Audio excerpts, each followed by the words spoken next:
여러분 여기 반대하시는 분 계십니까? 사실 제가 주 52시간하고 바로 이걸 하려고 했는데 당 지도부가 좀 교체 정원을 하자 그런 의견이 있어서 저만 먼저 하기 그래서 이렇게 했고 당대표나 최고 위원장하고 저희가 협의를 했기 때문에 그전부터는 9시 반입니다. 반대하시는 분들 계시나 봐요. 언론입니다.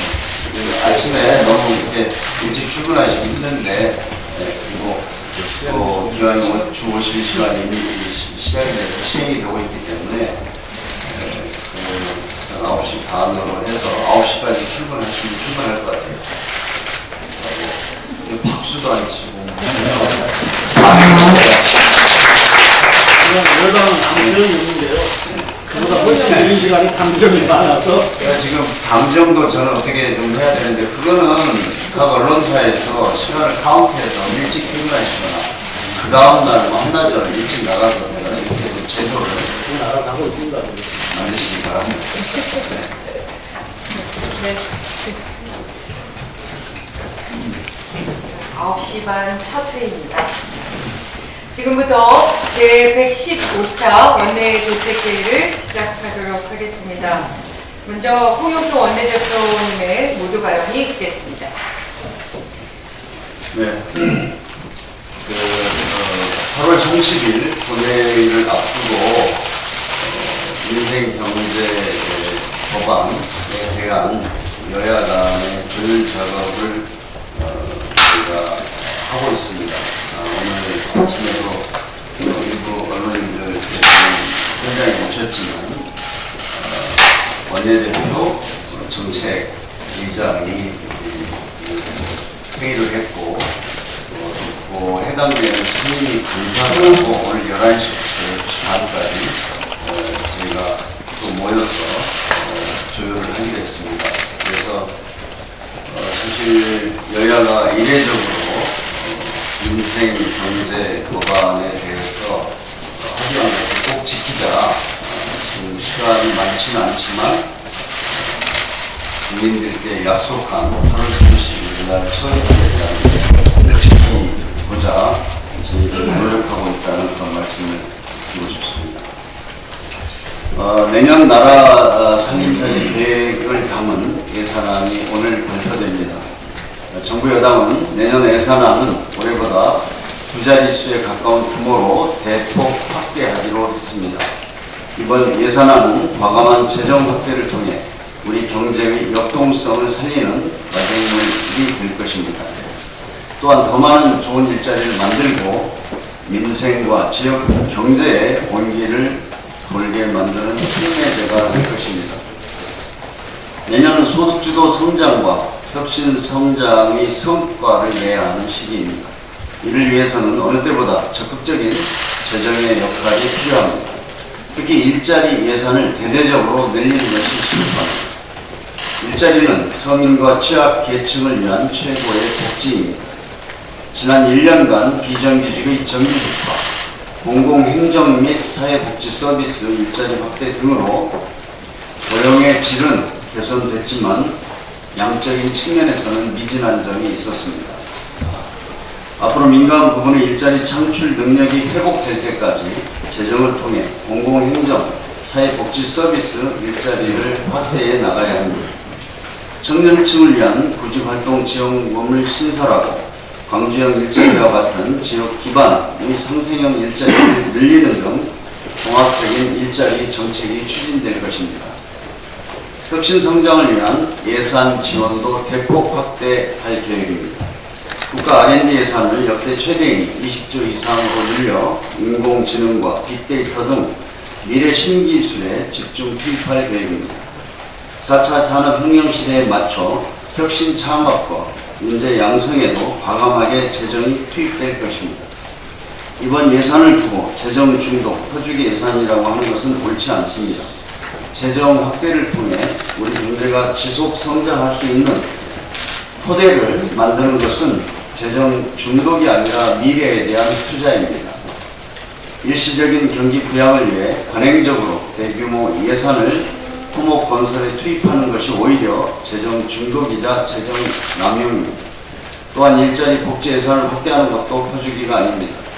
우리나라 GDP 대비 사회복지 지출 비중은 10.4%로 OECD 국가 중 세 번째로 낮습니다. 과감한 재정 확대를 통해 일자리를 늘리고 국민의 삶의 질을 높이는 것은 장기적으로 우리 경제의 잠재 성장률을 높이는 효과를 낼 것입니다. 정부가 어제 부동산 투기 대책을 발표했습니다.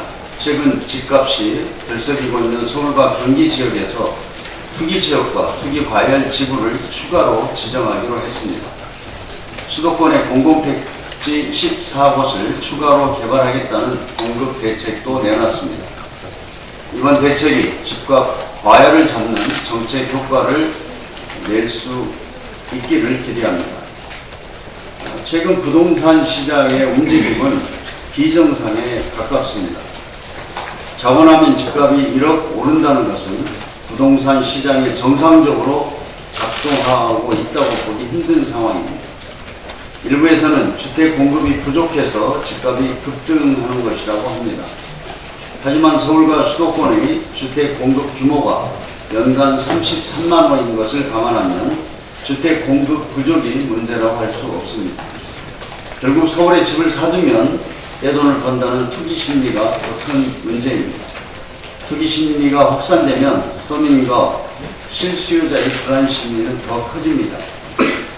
정부가 투기는 결코 용납하지 않겠다는 확고한 의지를 보여주어야 합니다. 집값 안정은 서민을 열꼭 달성해야 할 목표입니다. 국내 2천만 가구 가운데 40%가 넘는 860만 가구가 무주택자입니다. 저소득층 10가구 중 3가구는 내 집 마련에 10년 이상이 걸립니다. 서민, 신혼부부 등이 실수요자들이 정직한 노동을 통해서 충분히 내 집을 마련할 수 있는 여건을 만드는 것이 부동산 정책의 목표가 되어야 합니다. 민주당은 이번 대책으로도 집값 과열이 진정되지 않을 경우 더욱 강한 규제를 도입하는 방안도 적극 검토하겠습니다. 이상입니다. 네, 다음은 김태년 정책의장님의 발언이겠습니다. 쑥스럽습니다. 인사 다 하시고. 지난주 목요일에 법연설까지 했는데 쑥스럽게 또 정책위 의장으로 이 자리에 앉게 되었습니다. 추미애 전 대표님을 모시고 문재인 정부 여당의 첫 번째 정책위 의장을 맡아서 아낌없이 열정을 불태웠는데 이해찬 신임 당대표님과 또 지도부를 모시고 이번 여당 어떻게 보면 2기의 정책위 의장까지 하게 돼서 개인적으로야 영광입니다만 그 이상으로 책임감 때문에 어깨가 아주 무겁습니다. 신임 지도부에서 정책위 의장 의식을 계속 하게 한 이유를 잘 알고 있습니다. 문재인 정부의 특정 과제에 차질 없는 이행, 이걸 잘 챙기라는 뜻일 겁니다. 아울러 민생경제와 한반도 평화를 위해서 집권 여당의 정책위원회가 중심을 잘 잡아야 하고 또 올해 정기국회에서 민생도방과 또 내년 예산을 차질 없이 통과시키는 것이 중요하기 때문일 것입니다. 앞으로 더 치열하고 열정적으로 최선을 다하겠다는 각오의 말씀을 드립니다. 우선 그동안 여야 민생경제법안 TF에서 논의해왔던 법안들을 이번 8월 국회에서 처리할 수 있도록 격차를 가하겠습니다. 방금 전에 원내대표께서 설명이 있으셨습니다만 최선을 다해서 되는 방향으로 처리되는 방향으로 논의를 치열하게 또 하겠다는 말씀을 드립니다. 폭염과 혹한을 자연재난에 포함시키는 이 재난안전법, 어린이 통학 차량에 대한 사고 방지 장치를 의무화하는 도로교통 교통법 등 몇 개의 법안은 이미 해당 상임위 법안 소위를 통과했고 30일 본회의에서 처리할 예정입니다. 상가 임차인의 계약갱신 청구 기간을 10년으로 연장하는 상가 임대차 보호법은 지금 민생 TF에서도 논의를 하고 있고 또 법사위에서 오늘 해당 상임위 법사위에서 논의하고 있는데 어떻게든 여야 합의안을 도출해서 8월 국회에서 처리할 수 있도록 하겠습니다. 인터넷 전문은행법과 규제혁신 보호법 등도 논의 속도를 더 높이겠습니다. 그리고 다음 주부터 시작되는 정기국회가 국민의 삶을 개선하는 국회가 될 수 있도록 최선을 다하겠습니다.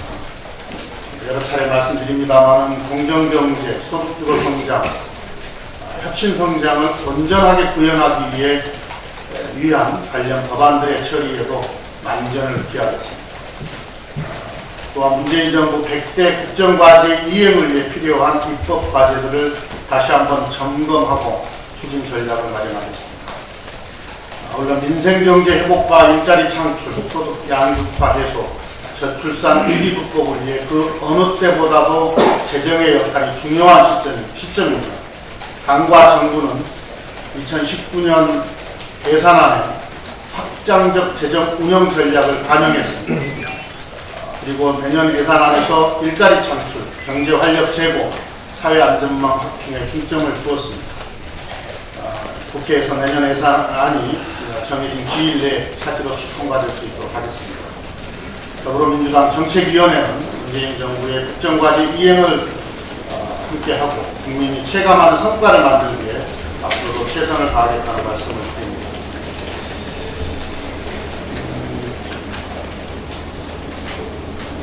규제혁신 5법에 대해서 정의당에서 물음이 있었습니다. 크든 작든 주시는 의견에 대해서 성실하게 답변 드리는 것이 집권당으로서 도리이기도 하고 정치 발전에도 도움이 된다 생각을 합니다. 그래서 지난 8월 24일 정의당의 정책 논평, 규제혁신 5법의 문제점, 민주당은 정말 모르는가에 대하여 답해드리겠습니다. 저는 조금 내용이 있는데요. 정의당은 정책 논평을 통해서 규제 프리존법의 문제와 한계는 보완되지 않았고 오히려 개합된 측면까지 있다고 주장하였습니다. 아마 우리 당의 지역특구법을 이야기하고 있는 것 같습니다. 그러나 더불어민주당이 마련한 규제혁신 5법은 규제 프리존법의 독소 조항을 대거 삭제한 안으로서 정의당의 지적은 대체로 사실과 부합하지 않습니다. 특히 정의당의 논평에서도 인정하였듯이 그동안 규제 프리존법 독소 조항으로 지적되어 왔던 의료법인의 부대사업 허용, 미용업 의료기기 사용 허용, 호텔의 무분별한 건립 등은 지역특구 규제특례법 개정안에서 삭제되었습니다. 이 밖에도 상호출자 제한 기업의 농업 진출 및 특목고 설립을 위한 초중등교육법 특례, CCTV 상업적 활용 등 그동안 정의당이 지적하지 않은 여러 특혜 조항들도 꼼꼼히 검토하여 삭제하였다는 말씀을 드립니다. 첫 번째 지적사항, 규제의 원칙에 대해서 답해 드리겠습니다. 정의당은 규제 프리존법보다 더욱 악화되었다고 지적하며 그 근거로 다른 법령에서 제한 또는 금지사항은 제외한다는 단서 조항조차 없다고 지적합니다. 그러나 실제 지역특구법 조문은 국민의 생명, 안전, 환경을 저해하는 경우에는 이를 제한하여야 한다는 것으로 규제 원칙 조문의 제1항으로 삽입하였습니다. 그럼에도 불구하고 정의당이 추가적인 보완이 필요하다고 주장한다면 이는 국회 심의 과정에서 충분히 논의할 수 있다고 생각합니다. 두 번째 지적사항, 실증 특례에 대해서 답합니다. 정의당은 규제 프리존법에 있던 안전성 등의 측면에서 실증된 경우라는 조문이 삭제되었으며 법령의 금지사항도 안전성 검증 요건 없이 특례를 허용한다고 주장합니다. 그러나 이는 조문의 일부분만을 비교한 것으로서 지역특구법에서는 안전성 검증을 강화하기 위한 실질적 조문을 도강하였습니다. 규제프리존법은 안전성 검증이 승인 요건처럼 비춰지나 실질적으로 안전성에 대해서 판단하는 주요 결정권자는 기획재정부 장관으로 규정되어 있습니다. 이게 기존의 규제프리존법 제13조 항인데요. 반면 지역특구법에서는 최종적인 의사결정권자는 국무총리를 위원장으로 하는 혁신특구위원회에서 결정되며 특정 부처의 주도적인 결정이 불가능하도록 제한하고 있습니다. 지역특구법, 저희 당이 제출한 지역특구법 제78조에 해당됩니다. 또한 실증 특례 부여 이후에도 중앙행정기관 등의 관리 책임을 두어 사후 관리 조치도 보강하였다는 답변을 드립니다. 이는 기존 규제프리존법은 이 관리 조항이 없습니다. 이건 제90조에 해당합니다. 그럼에도 불구하고 정의당이 안전성 검증 요건을 보다 강화할 필요성이 있다고 대안을 제시한다면 이 역시 국회 심의 과정에서 함께 논의할 용의가 있습니다. 세 번째 지적사항, 개인정보 보호 완화에 대해서 답변드리겠습니다. 정의당은 규제프리존법과 지역특구 규제특례법상 비식별화가 익명정보인지 복원이 불가능한 수준의 가명정보인지 쉽게 가능한 가명정보인지 즉 익명정보인지 복원이 불가능한 수준의 가명정보인지 복원이 쉽게 가능한 가명정보인지 명확히 밝혀야 할 것이라고 주장을 하고 있습니다. 지역특구법의 조문을 살펴보면 개인을 식별할 수 있는 요소의 전부 또는 일부를 삭제하거나 배치함으로써 다른 정보와 결합하여도 더 이상 특정 개인 또는 개인의 위치를 알아볼 수 없도록 조치를 한 경우로 국한되어 있습니다.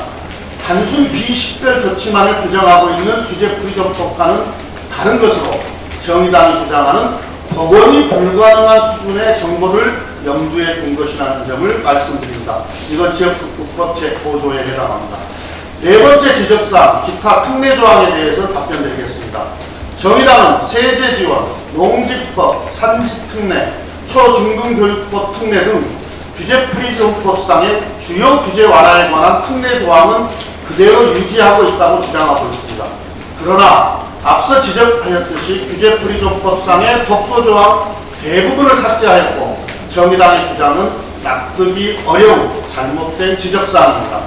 세제지원은 규제프리존법이 아니더라도 이미 수많은 법에 존재하는 내용입니다.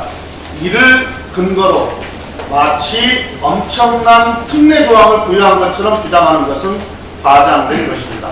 농지법과 산지관리법, 초중등교육법 특례 조항은 새롭게 부여되는 특례가 아니라 기존에 있는 지역특구법에 기존재하는 내용으로 새로운 특례가 아닙니다.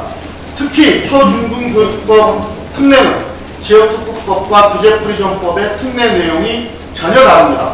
규제프리존법의 특례는 초중등교육법 제2조에 대한 특례로 특목고 설치에 대한 것입니다. 반면 현행 지역특구법의 초중등교육법 제3조 특례 조항은 광역 단위의 공립학교 설치 기준을 구, 시, 군까지 확대하자는 것에 불과합니다. 이와 같이 정의당의 주장은 대체로 사실에 부합하지 않는 과도한 우려와 억측이 대부분입니다. 우리 당은 정의당을 비롯하여 각계각층의 우려사항에 대하여 깊은 고민을 함께하고 있고 그러한 우려를 바탕으로 규제프리존법의 독소조항을 제거하고 규제혁신의 장점을 살린 대안을 마련했다는 점을 강조드립니다. 행여 검토 과정에서 간과한 것이 있을 수 있으나 이에 대한 지적사항은 국회 법안심사 과정에서 얼마든지 함께 논의하고 또 수용 가능한 것들은 수용할 용의가 있다는 점도 말씀드립니다. 감사합니다. 네, 먼저 잠깐 안내 말씀드리겠습니다. 우리 더불어민주당의 에서 실제로 지난 60일간 정기국회가 이루어지기 전에 민생 현장들을 누볐던 그 결과를 오늘 민생평화 상황실 회단식과 보고를 하는 자리를 이번 원내대책 회의가 끝나는 즉시 바로 진행을 할 거기 때문에 언론인 여러분께서도 그 부분들에 대해서 참고해 주시면 좋겠다는 말씀 드립니다. 다음은 우리 김병욱 원내부대표의 발언이 있겠습니다. 네, 김병욱입니다. 인터넷 전문은행에 대한 규제 완화 논의가 저희 정부에서 진행되고 있고요.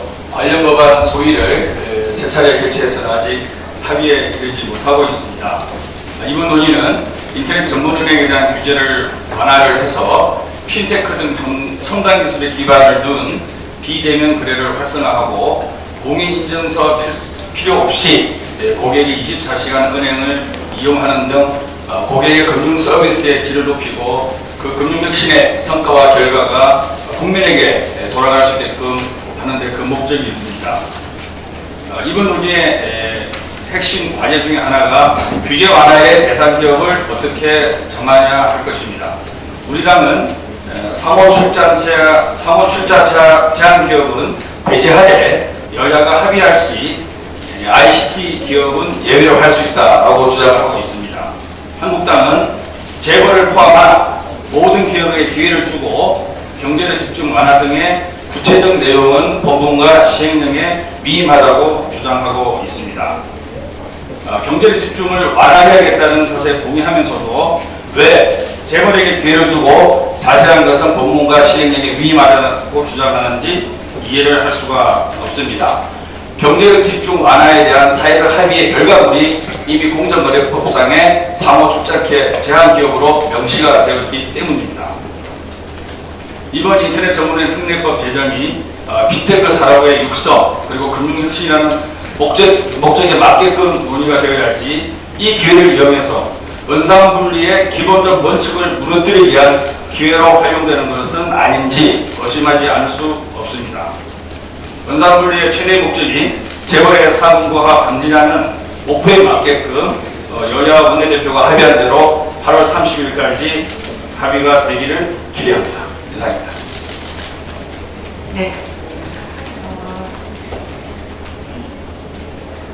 앞서서 경제 문제에 대한 중요한 말씀들을 하셨는데 저는 한 가지만 말씀드리고자 합니다.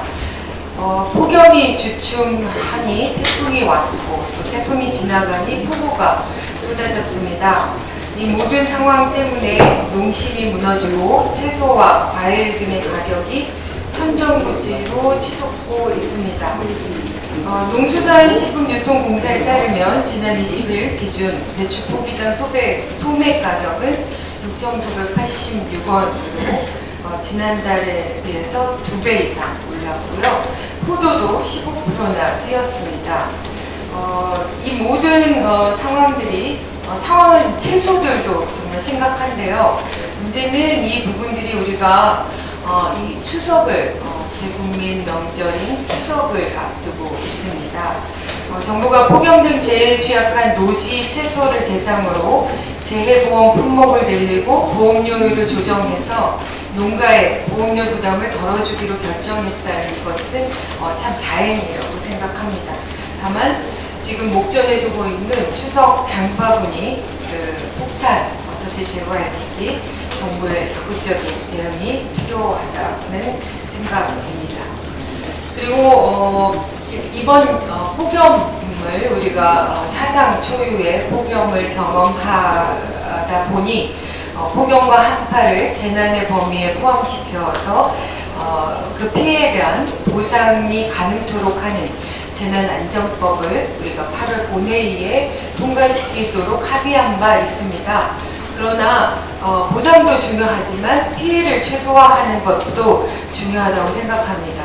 그래서 지난 7월에 폭염 속에서 바깥에서 근무하던 건설 근로자가 안타깝게 목숨을 잃는 사건들이 발생했습니다. 그래서 이번을 계기로 건설 근로자뿐만 아니라 택배 근로자, 또 환경미화원, 주차요원 등 5개에서 작업하는 근로자의 안전이 크게 위협을 받고 있기 때문에 이 부분들과 관련해서 근로자들에 대한 폭염 안전 기준을 빠르게 마련해야 되지 않을까라는 생각입니다. 우리 더불어민주당에서도 이 부분들을 발빠르게 기준들을 만들어 보도록 노력하고자 합니다. 오늘은 10시에 운영이도 돼 있고 또 해단식을 시작해야 하기 때문에 원내대책회의는 이것으로 마무리하는 걸로 하겠습니다. 네. 그러면 바로 해단식 시작해 주시면 좋겠습니다.